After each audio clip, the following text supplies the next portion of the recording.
The overall goal of the following experiment is to measure the DNA damage and repair induced in mouse spleen cells by chronic in vivo exposure to low doses of beta or gamma radiation.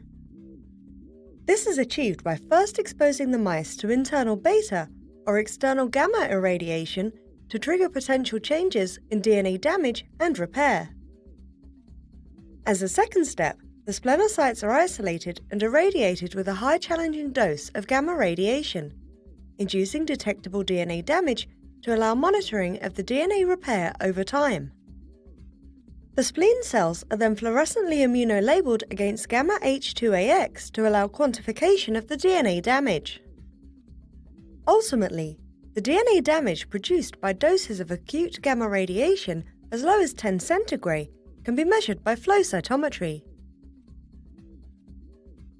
This method can help answer key questions in the radioprotection field, such as, do low doses of radiation typically encountered in an occupational, medical, or public setting actually increase the probability of detrimental health effects, such as cancer? The main advantages of our technique over existing methods, such as counting gamma H2AX foci using immunofluorescent microscopy, are that our technique requires considerably less time for the analysis, making it suitable for large-scale animal studies.